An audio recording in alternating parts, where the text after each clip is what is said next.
Thank you for joining us. I'm Pinky Webb. President Rodrigo Duterte captured the attention of the entire world with his very first state visit to China when he announced the separation of the Philippines from its longtime ally, the United States.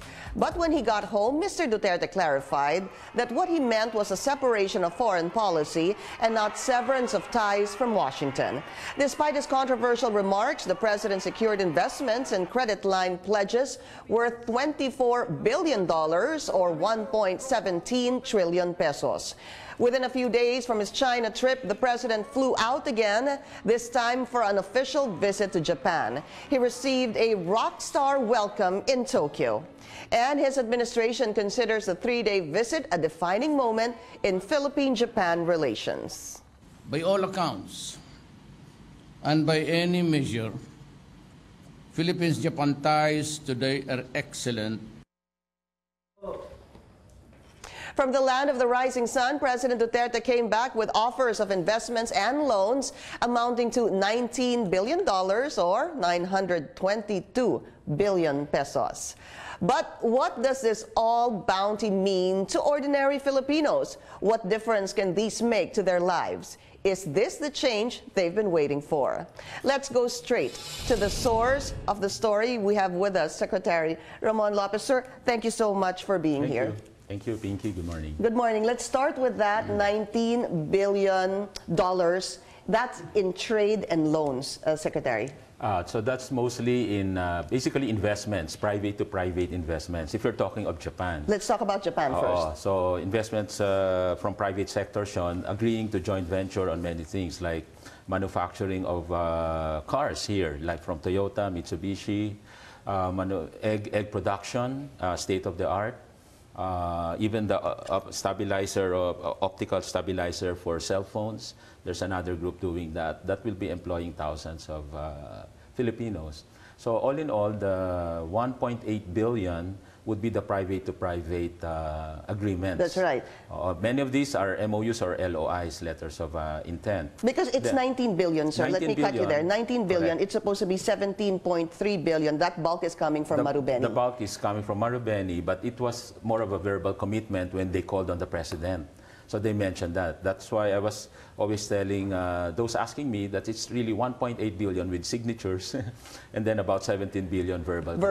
Yes. Okay, so but you know naman, what we have in the bag, Marubeni has been here and they're just committing to expand. So what we have in the bag is a 1.85 billion. Correct. Dollars. Yun yung sigurado. Yun yung may pirmahan na, from two parties. So it's probably good to really look into that because that's the more certain one. So we're looking at, is it assembly Toyota coming in to assemble the cars? For example, Toyota participated in the CARS program of the DTI. CARS means Comprehensive Automotive Resurgence Strategy, encouraging car companies to produce the cars here instead of importing. So when they produce here, you're now encouraging local parts manufacturers in the country to set up, to put up their operation to supply the cars. So there's an agreement there to increase the local content of the cars being produced here. So for example, Toyota agreed to have Toyota Vios to be produced here. Mitsubishi agreed to produce their Mirage. Here.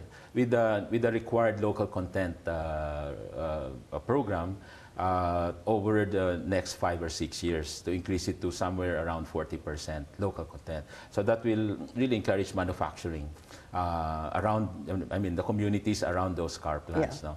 And so we really know where normally those car plants are. Normally they're down south. No, they're South Luzon, you mean? Yes, South Luzon, yes. So, you know, Santa Rosa area, that's sir. That's right. Okay, so that will generate what? Do you have an estimate? The $1.85 billion is estimated to generate about 250,000 jobs over the next 2 years. Next 2 years? Yes, next 2 years. There are other commitments there, no? So egg production, solar energy production, the thing for the cell phone. That's all part of the 1.85, sir. 1.85, okay. And then the 17 billion Marubeni has been here. Marubeni has been here, and they intend really to participate in all the major infrastructure projects, whether you talk of airports, roads, bridges. So kaya sinasabi nila their estimate is about 17 billion in the medium term. Yon, it's not like tomorrow. But the 1.85, would you consider that short to medium term? Yes, correct. So something we will see, you said, in the next 2 Correct. or 3 years. Correct. You also said, Secretary, that there were about 12 investment agreements signed. It's not an agreement. Usually these are in the forms of letters of interest, not even an MOU for the Japan. No? Ibig sabihin, letters of interest, one party is intending to, let's say, set up this manufacturing or tie up with a local partner. So these are the signings that were done in Japan. So these are partnering with private companies. All private. All here private. in the Philippines. Correct. But what are they most interested in? Manufacturing, karamihan. Manufacturing, technology-based. They're bringing over the technology that they have in Japan. Just like that optical thing. Even for egg production, they say it's a state-of-the-art technology. Can you help us understand that, egg production? Yung mga egg layers, the one that produces the eggs. No? But the houses would be high-tech, they're temperature-controlled, things like those. So it will still be laid by the chickens. Pero high-tech yung equipment, the house for the chickens. And obviously this would hasten, promote, high technology, high productivity, good quality, well, decent jobs, of course, for the Filipinos.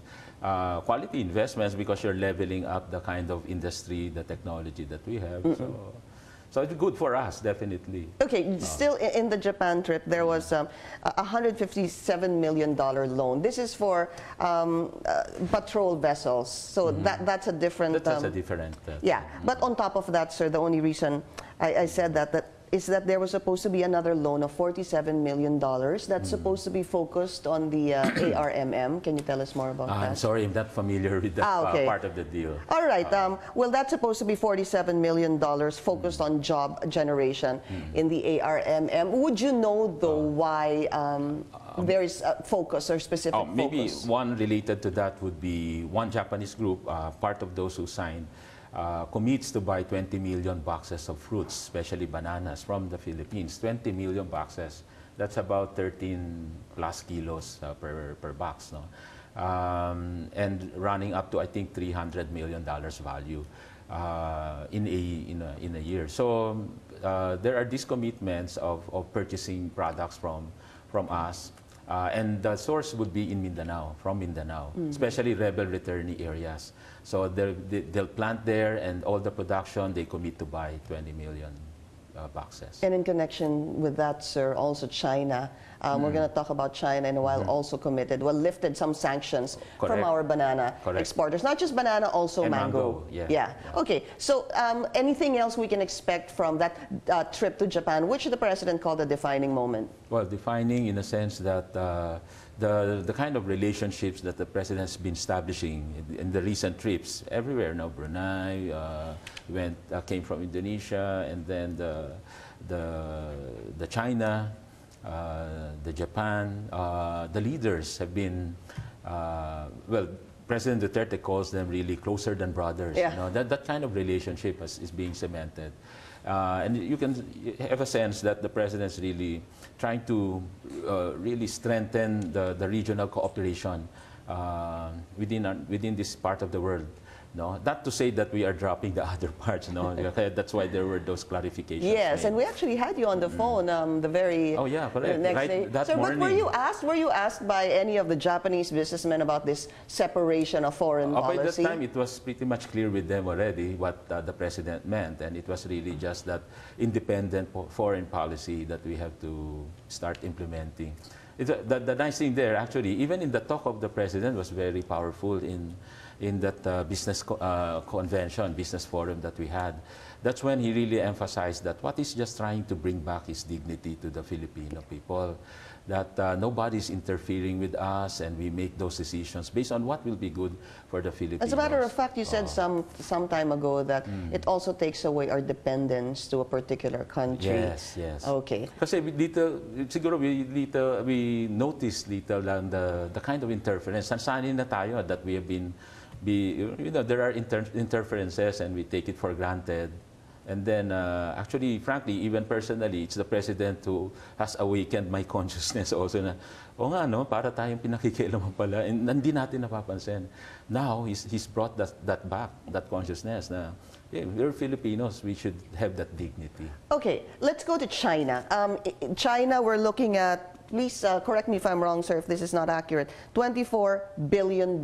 So let's put that at about, a little over 1 trillion pesos, just so we have a peso amount here. Yes. What is this 1 trillion peso? Okay, does it come in form of investments and loans? Yes, investments and financing facility made available for industry and infrastructure. So let me cut it up. The 24 billion, 6 and 3 billion are the 9 billion is really the financing facility for mga private projects. Popondohan na yan ng China, or development projects, even infrastructure.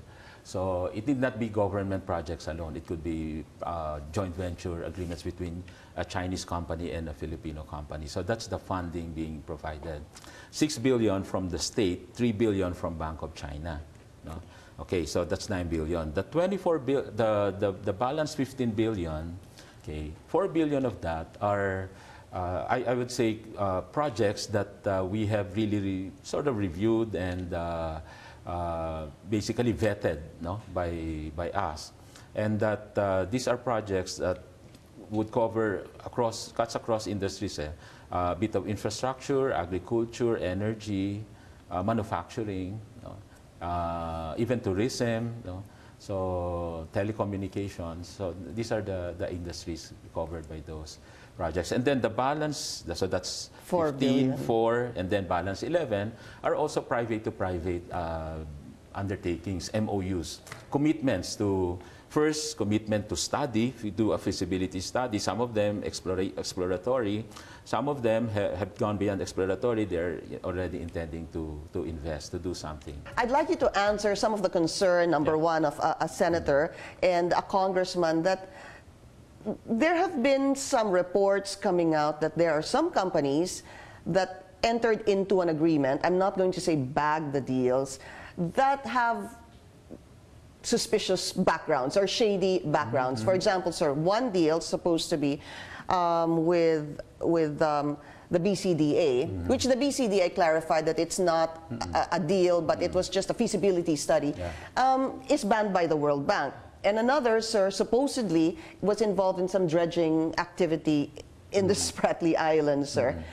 Can you react to that? Well, let's clarify. If these companies are banned by the World Bank, it's just by that institution for World Bank assisted projects.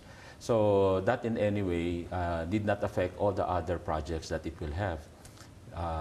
But sir, sir, they were banned apparently because they were colluding with some local and foreign personalities here in the Philippines. I won't go into that because I'm not familiar with those details. But what was important was that the Chinese government, we asked the Chinese government who are the reputable companies who we can partner with. By the way, these are not yet partnership. As I said, these are just agreement to conduct feasibility studies. And they offered to conduct a feasibility study at their own cost, at their own expense.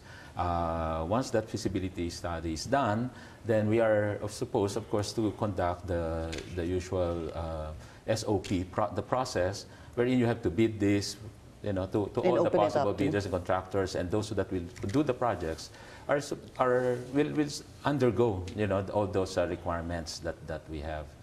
In terms of yung no record and all that, not banned by and then not banned by other institution. Again, other institution or World Bank yan. Iba yung rules naman ng Philippine government. But did you know or were you aware that their parent company, the CCCC, sir, was or is or rather is banned by the World Bank? Did you know about that, at that sir? point, we didn't know that. No, parang referred to by the government, by the Chinese government. So, syempre, all trust on that first. Anyway, it's just a feasibility study that they will do themselves. And that they will pay according to the BCDA. That's right. Okay, so my last question on that, sir, is it prudent for the Philippines to even enter into even a feasibility study, sir? Allow them to conduct a feasibility study at their own expense, even if there are questions regarding, or they are banned, let me just put it that way, by the World Bank, for example. Given that new is that okay? No, given that new information, obviously we'll have to review all the, what's on the table. Oo, and yung mga ganyan mga LOIs and MOUs, they have escape clause naman if you want to pursue it or not. Oh, that's no problem to us. Okay, so it needs, you think that it needs to be reviewed again? Yes. All right, sir, we also need to talk about briefly your the trip from Brunei, sir. Not much was talked about that trip to Brunei. Yeah, on the Brunei trip, again, another successful trip, as we can say, because in all these trips, actually, what's being established is that strengthened relationship ng Pilipinas, our president, with the leaders of each nations. He has some. His heart is close to what he says, the Orientals. We share the same values, respect for others, dignity, and all that. And we consider each other as really as close neighbors, and we are renewing that kind of friendship that we have. So even in Brunei, a lot of the new waves of opportunities there would be like on the halal. Brunei is known for halal certification, and there's about, I think, $2.2 trillion market for halal, and we've not maximized the opportunities there. I mean, from Philippines, if we do manufacture products, they can be halal certified, and it will be more marketable in many countries, not even the Muslim or beyond the Muslim markets. So that's a huge market, and there's some kind of technical cooperation there on halal certification. The other thing is the BIMP, the Brunei, Indonesia, Malaysia, Philippines, BIMP EYAGA, East Asia Growth Area, wherein that can be strengthened, because these areas covered by BIMP are provinces or areas far from the city, the capital city. So, but by sheer geographic proximity, there's a natural trading alliance happening already, historically pa, no? Yeah.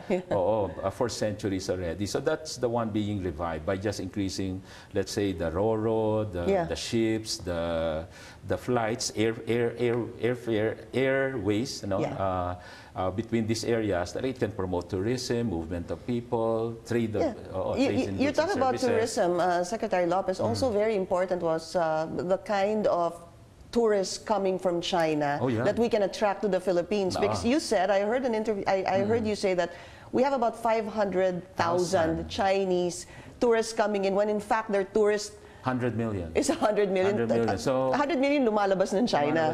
So we cornered open lang the faucet, talagang ang dami ng papasok na tourists dito. Ang kailangan natin ngayon will be the infrastructure, the hotels, the transportation. We have to prepare for that, because 500,000 is so small compared to the 100 million, and we're the nearest country. And they've been saying that there are a lot of beautiful places here in the Philippines that talagang easily they can. There's an advisory, they say. It's not a travel ban, but an advisory. They lifted it up when we visited. Just in the same way that they lifted the ban on the some banana exporters and mango exporters. Ganun kadali, and that's how friendly they can get if you are friends to them. So how many tourists do you think, of course, you know, we have the tourism industry anyway there, pero because of that lifting of, was it a ban, sir? Hindi, no? It was advisory. How many Chinese tourists do you think? If you ask me, I can easily say 1 to 2 million. From 500,000? Yeah, in 2 years. That's huge. And our total is 6 million lang, no? So our 6 million, hopefully in the next 5 years, can be 10 million already. Yeah. With that kind of friendly relationship. Even on exports, we only export 6 billion to China. Their total imports, or in other words, the total world export to China is about 1.2 trillion. 1.2 trillion. I'm sorry, almost 2 trillion, 1.9. I see. $2 trillion, and our exports only $6 billion. And then the investments naman coming here from China is only $32 million. But their total investments in the world is about $130 billion. And we're like $32 million. So ang daming opportunities that we've not really tapped just because of the sour relationship in the past 5 years. In fact, that trade, we're trading $17 billion import and export. Yung 17 billion was projected to grow to $60 billion in 5 years from 2011. It did not move because of the problem. So from the current, we're still $17 billion now. So easily we can review the target of $60 billion in 5 years. Something very close to your heart, Secretary, of course, would be the small and medium enterprises. In looking at them, sir, the trip from to Japan and China, at least the last 2 trips, how would this affect SMEs? A lot. When you create so many opportunities, whether they're small or big companies setting up. So pag small, there's an immediate impact on SMEs. Pag big naman, the big are encouraged always to deal, to outsource to SMEs. Yeah. There's a program we have to yung inclusive business wherein you make micro SMEs part of the value chain of the big companies. Either they become suppliers of your raw materials, your fruits, vegetables, whatever requirements you may have, intermediate goods, and then they also grow with you, with the big companies. So that's the easy, siguro, low-hanging fruit. You create market access for SMEs. Okay. My last question, Secretary, next trip is Malaysia. Is Malaysia. When and what are we expecting from this trip? Again, it's also a Muslim country, experts in halal, so halal might be discussed. They're part also of BIMP IAGA. And of course, there are other non-economic discussions there. They've been part of the peace process, all this support, the security in the region. And also back to the trade and industry development. We want to export more to Malaysia and invite more Malaysian investments. Trade Secretary Ramon Lopez, sir, good to have you. Thank you so much. Thank you. Thank you very much.